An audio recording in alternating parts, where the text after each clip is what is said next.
Guys, আশা করছি সবাই ভালো আছেন। শুক্র আলহামদুলিল্লাহ, আল্লাহর অশেষ রহমতে আমি অনেক ভালো আছি। গাইস, আজকে দুটো ভিডিওর পর আমি ইন্ট্রো দিতে পারছি। যে দুটো ভিডিও হচ্ছে সেটা হচ্ছে গিয়ে ঈদের ব্লগ। সকালবেলা উঠে ইন্ট্রো যখন দিতে যাই তো তখন ঘাড়ে কাজ আসে, আবার আমি ইন্ট্রো দেওয়ার চেষ্টা করি, তাও আমি ইন্ট্রো দিতে পারি না। কারণ যখন আমার কাজ থাকে তখন ইন্ট্রোটা দেওয়া আর কি ইম্পসিবল। ইন্ট্রোটা দিতে হয় একটু ঠান্ডা মাথায়, কনফিডেন্স নিয়ে। তো তারপরে ইন্ট্রো দিতে পারিনি হচ্ছে গিয়ে কক্সেস বাজারের ভিডিও, কারণ লাস্ট ভিডিও হচ্ছে ঈদের এবং কক্সেস বাজারের। তো কক্সেস বাজারের দিনে কি হয়েছিল সেটা হচ্ছিল, আমরা 3টা বাজে রেলওয়ে স্টেশনে যাবে, কমলাপুর রেলওয়ে স্টেশনে। তো সেইখানে যাওয়ার পথে 3টা বাজে কি ইন্ট্রো দিব, মা তো যাবে এই আমার উপরে, দ্যাটস ওয়াই আমি আর কোনো ইন্ট্রো দিতে পারিনি। কক্সেস বাজারে গিয়েও আমি চেয়েছিলাম ইন্ট্রো দিতে, বা রেলওয়ে স্টেশনেও বসে চেয়েছিলাম আমি ইন্ট্রো দেই, বাট আমার ফ্যামিলি অনেক হুল্লোগুল্লো করে, অনেক জোরতে আওয়াজ করে, দ্যাটস ওয়াই আমি ইন্ট্রোটা দিতে পারিনি। আর আজকে আমার মামার গায়ে হলুদ, কালকে আমার মামার বিয়ে। বিয়ে বলতে গেলে কাবিন হবে, আমরা বড় ধরনের কোনো অনুষ্ঠান করছি না। আজকে যে গায়ে হলুদ পার্টিটা হবে সেটাও আমার নানির বাড়িতে ছোট্ট করে একটা পার্টি হবে। অবশেষে মামা যাকে ভালোবেসেছে তাকে পেয়েছে। মামার জন্য দোয়া করি যাতে মামার ভালোবাসা পৃথিবীর শেষ সময় পর্যন্ত থাকে। আমি এখন বানাবো হচ্ছে গিয়ে পুডিংটা যেহেতু ব্রেন এবং মন দিয়ে বানাচ্ছি, দ্যাটস ওয়াই আমি কোনো ভ্লগ ভিডিও করছি না বা রেসিপিও দিচ্ছি না। রেসিপি যদি আপনারা ইউটিউব খুলেন তাহলে অনেক রেসিপি ভিডিও পাবেন। আপনারা আমার রেসিপির ভিডিও দিয়ে কি করবেন? আমি হয়তো অন্য কোনো একদিন কোনো কিছু রেসিপি নিয়ে আসবো, বা রেসিপি চ্যালেঞ্জ নিয়ে আমি আপনাদের কাছে হাজির হব শর্টস ভিডিওগুলোর ভিতরে। আপনারা আমাকে শর্টসে কমেন্ট করবেন যে কি কি চ্যালেঞ্জ নেওয়া যায়। কোনো বাড়িতে কাজ চলছিল, সেখানকার গ্যানিং মেশিনের আওয়াজ আসছিল, আমার ভিডিওতে প্রবলেম হবে তাহলে। ভিডিও করার সময় এরকম প্রবলেম অনেক আসে। আর আশা করছি যে আমার এই ভিডিওটা আপনাদেরকে এন্টারটেনমেন্ট করতে পারে। 1 সেকেন্ড আমার এই ভিডিওটা আপনাদেরকে এন্টারটেনমেন্ট করতে পারবে না, আমি আপনাদের জন্য শর্টস ভিডিও ঢালি। অনেকে আমাকে বলে, বিশেষ করে আমার খালাও আমাকে বলে, আর অনেকে বলে যাদের নাম তো একটা ভিডিওর ভিতরে নেওয়া পসিবল না, তো অনেকে আমাকে বলে যে তোমার ভিডিওতে শর্টস হয় কেন? যাদের আমার শর্টস পছন্দ না তারা আমার ব্লগ দেখবেন। আশা করছি আপনাদের কাছে ব্লগও ভালো লাগবে। শর্টস আমি দেই হচ্ছে গিয়ে আপনাদেরকে এন্টারটেনমেন্ট করার জন্য, কারণ শর্টস হয় একটা 30 থেকে 50 সেকেন্ডের, আর ভিডিও একটা 1 ঘন্টারও হয়, 6 মিনিটেরও হয়, 1 মিনিটেরও হয়, ব্লগ যেটাকে বলছি। ঠিক আছে, তো আমি সেইটা দেই একজনের জন্য আর এইটা দেই আরেকজনের জন্য। পৃথিবীতে 100%-এর ভিতরে আছে যে 50% মানুষ আমার মিনি ব্লগ পছন্দ করবে, 50% মানুষ আমার ব্লগ পছন্দ করবে, এরকম মানুষের অভাব নেই। তো আমার ফ্যামিলির মানুষ বিশেষ করে আমার ব্লগটা বেশি পছন্দ করে। তারা তো জানে না আমার ফ্যামিলির মানুষ যে আমার ব্লগ করতে কতটা কষ্ট হয়। ব্লগে এডিট করাটা সমস্যা হয় না, বাট ইন্ট্রোটা দিতে গেলেই তো জানটা বেরিয়ে যায় গাইস, যেমন এখন বের হচ্ছে। আচ্ছা গাইস, আপনারা আমার মামার বিয়ের ব্লগটা দেখতে থাকেন, অ্যান্ড আশা করছি ভিডিওটা আপনাদেরকে ভালো লাগবে, আর আমি আমার স্মৃতিটা ধরে রাখতে পারবো সারাটা জীবন। ভাই এলাকায় প্রচুর মশা, প্রচুর মশা, প্রচুর মশা। Sorry for mosquito for inter my blog. তো গাইস, লাস্ট পর্যন্ত ভিডিওটা দেখতে থাকবেন, অ্যান্ড আপনাদের সাথে দেখা হচ্ছে গিয়ে রিজন আপির কাছে যখন সাজতে যাব তখন। মেকআপ আর্টিস্ট এসেছে আমাদের বাড়িতে, থেকে মেকআপ আর্টিস্ট এসেছে আমাদের বাড়িতে মেকআপ করাতে। না, আমি ফিল্টার নেই না, সামনেতে ভিডিও না, দূরেতে নেই। স্কুলে তো আমার বান্ধবী আছে।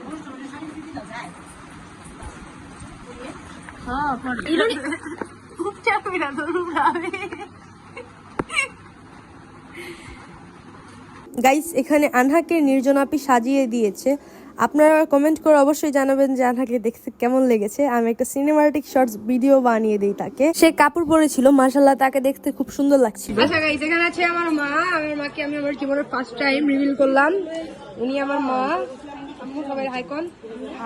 এখানে আছে হচ্ছে কি মেজো আম্মু, মেজো আম্মু খাচ্ছে হচ্ছে কি চিপস। এখানে আছে মামি। মামি আপনার পাটা দেখা দেন, একটা স্মৃতি রয়ে যাবে, আমার মামি অসুস্থ। তারপরে এখানে আছে হচ্ছে গিয়ে ডেকোরেটর,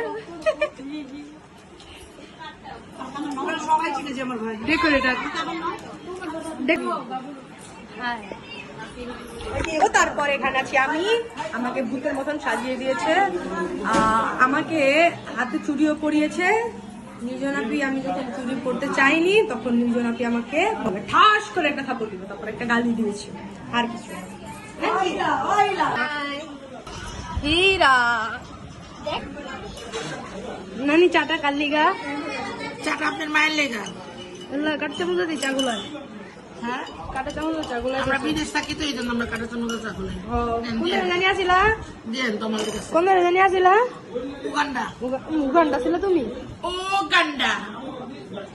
এখানে ছোট্ট করে সুন্দর করে ঘরটাকে সাজানো হয়েছে। আমি আপনাদেরকে আগেই বলেছিলাম যে নানির বাড়িতে খুব সুন্দর করে ছোট্ট করে একটা আয়োজন করা হবে। নীলিমানটি একটু ফুল এবং বেলুন লাগিয়ে ঘরটাকে সুন্দর করে সাজিয়ে দেয়, সাথে নীলিমানটিও ছিল। আচ্ছা, মামা রেডি গায়ে হলুদ লাগাতে বসার জন্য। মা এখানে তনিমানটির হাতে করা ডালাটাতে সব জিনিসগুলো নামাচ্ছিল। এখানে নানি রান্না করছিল বিরিয়ানি সবার খাওয়ার জন্য রাত্রের বেলায়। মুরগি দাও। বহুত তোমার লেগে আছে, রান্না আছে, কাঁচা আছে, সিদ্ধ আছে। এইখানে হলুদ লাগানো শুরু হয়ে গিয়েছে। সর্বপ্রথম আমার এক বোন লাগিয়ে যায়, তারপরে মেজামু হলুদ লাগায়, তারপরে আমি যে আজকে পুডিংটা বানিয়েছিলাম সেই পুডিংটার লুক এইটা। তারপরে আমার ফেভারিট জায়গা থেকে কেক আনা হয়েছিল। আনাম শুরুতেই অনেক ডিস্টার্ব করছিল, তারপরে তো সিন আরো বাকি আছে। মামার সাথে আমি এখানে কেকের বিষয়ে কথা বলছিলাম। শনি একটার ভিতরে প্যারিস বার্গের কেকটা আমার খুব ফেভারিট। তো এইখানে একটা নীল কালার কেক আনা হয়েছিল। মামা আমাকে বলছিল যে চিজ কেকের কথা, ওরিও চিজ কেক, সেইটা নাকি নানিকে কালকে রাত্রে খাইয়েছে। তো আমি মামাকে বলেছি আমিও একদিন এসে খাবো। সেই কেকটা আবার আনা হয়েছিল হচ্ছে গিয়ে ওয়ারির থেকে। এখানে সানাম কেক দেখে খুবই হ্যাপি। মিরাজ তো নাচা শুরু করে দিয়েছে পুরো শুরু হওয়ার আগেই। আমরা নাচতে পারিনি লাস্টে পর্যন্ত। আমি একটু এখানে আমার আজকের বানানো পুডিংটা খেয়ে টেস্ট করি। বিশ্বাস করেন এখানে আমার 150 টাকা খরচ হয়েছে, অ্যান্ড এর মতন পুডিং আমি জীবনে বানাইনি। এত ভালো হয়েছিল পুডিংটা খেতে। এখন অনেকে বলতে পারেন যে ছোট লোকদের মতন দাম বলছে কেন। তো গাইস, ছোট লোক না, এটা আমি বলছি। সাধারণত পুডিংয়ে আমি 3টা ডিম দিই, বাট আজকে যে পুডিংটা একটু বড় করে আমি 6টা ডিম দিয়েছি, কিন্তু অনেক মজা হয়েছে 6টা ডিমতেই। এখানে সানাম ভাইকে দেখতে পাচ্ছেন। আরও একটা সিন দেখিয়ে দিই যে সানাম ভাই কেক খাওয়ার সময় তার মুখ পুরো নীল হয়ে যায়। এখানে আমি আনহাকে 2বার চকলেট দিতে গিয়েছি, 2বারই আমার হাতের থেকে চকলেটটা পড়ে গিয়েছে, কারণ চকলেটটা খুবই খুবই হালকা ছিল। তারপরে বরণ শুরু করে তনিমানটি হলুদ কেক খাইয়ে যায়। তারপরে মিরাজ আসে। তারপরে সর্বপ্রথম কিন্তু ওই আমার বোন আর ভাইয়া করে যায়। তারপরে মামি, নীলিমা, আন্টি। ভাইয়া যেহেতু প্রথমে করে গিয়েছে, তারপরে এসে ভাবি বরণ করে দিয়ে যায়। তারপরে নির্জনাপিও এসে বরণ করে। আমার এক মামা তাকে বরণ করে। আমার এই মামিটাকে সেজও বলা যায় না, মেজও বলা যায় না, আপাতত ছোট থাক। তারপর শুভ ভাইয়াও বরণ করে। সবার লাস্টে আমি বরণ করি। লাস্টে বলে তো আরও মানুষ আছে লাস্টে। ভাইয়াকে ছবি তুলতে বলছিলাম, ভাইয়া 100 ঘন্টা লাগাচ্ছিল ছবি তুলতে। ভাগ্যবশত সানামের হাতটা কাটেনি, কারণ সে কাচের ভিতরে হাত ঢুকিয়ে দেয়। মা সানামের উপরে খুব রেগে যায়। আপনারা মায়ের লুকটাকে দেখতে পারছেন। আর এখানে সবাই একটু কিসিক্কা করে গ্রুপ ফটো তুলতে যাই, তখন মেজো আম্মু মামাকে খাইয়ে দিতে থাকে। এই ফুটেজগুলো রয়ে যাবে প্রমাণ হিসেবে, যাতে কেউ বলতে না পারে যে তোর বানানো পুডিং আমি সেই দিন খাইনি। দেখতো মা বলে লাগে না তোর, মা বলে লাগে, মা লাগে এটা চুমা দাও।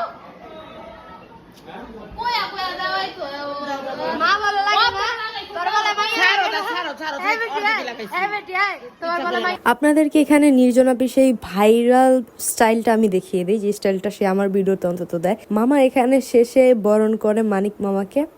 এটা হচ্ছে গিয়ে যে বরণ করছে সে হচ্ছে গিয়ে সম্রাট মামা, আর যে খাচ্ছে মানে যার বিয়ে তার নাম হচ্ছে গিয়ে মানিক মামা। মেহেদি হাসান, তন্ময় অ্যান্ড হাবিবুল্লাহ, সম্রাট খান। সম্রাট মামা বড় ভাই হিসেবে তাকে একটু দোয়া করে দেয়। আমি আবার এখানে তাদের একটা ছবি তুলে দিই। এখানে যে মামার হাতে গাছের মেহেদিটা দেওয়া হচ্ছে, এই মেহেদি তুলতে গিয়ে আমি মৌমাছির কামড় খাই। আজকে আমার মেয়ে যেই কাহিনী করছে, মেহেদি উঠাইতে যায় বললার কামড় খায় অজ্ঞান হয়ে যায় গাছের থেকে বাড়িস। ওই খালাতো ভাই হল পড়ছে কি ও তো আর জানে না ওই ইটা গাছটা নাড়া দিছে। অনেক মৌমাছি থাকার কারণে অল্প কয়েকটা মেহেদি তুলতে পারি। মামার 2 হাতে 2 আঙ্গুলে হয়। ফাইনালি মামার মেহেদি দেওয়ার লুক। আর এখানে শুভ ভাইয়া খেতে বসে পড়েছে। বিরিয়ানিটা নাকি ফার্স্ট ক্লাস হয়েছে। একটা মানে আলাদাই চলতেছে। আর এখানে ছোট মামি খাওয়া দাওয়া করছে।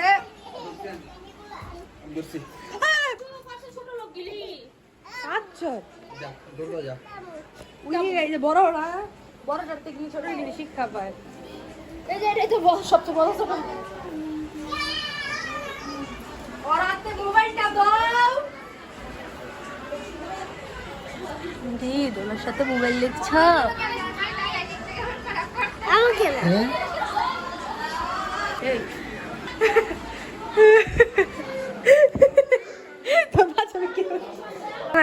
নাই, আমার হাতে কিছু নাই, দেখ আমার হাতে কিছু নাই। বুইনা হলুদ দিয়ে না সাদা পাঞ্জাবি আল্লাহ বুইনা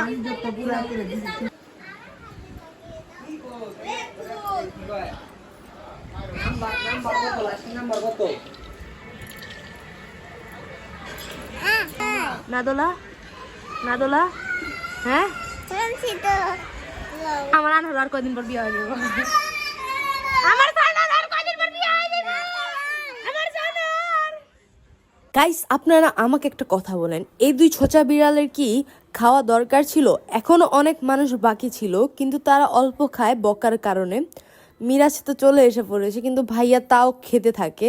একেবারে সর্বশেষে ছিল আমার তনিমান্ত্রিক দুইজন বান্ধবী, তিনজন বান্ধবী ছিল, বাট একজন বান্ধবী গায়ে হলুদের দিন রাত্রে আসেনি। সানামকে আপনারা দেখতে পাচ্ছেন যে তাদের সাথে বসেও কেক খাচ্ছে। কিন্তু আমি একটা কথা বুঝতে পারলাম না যে তনিমান্টির ফ্রেন্ডদের সাথে সানাম কিভাবে গেল।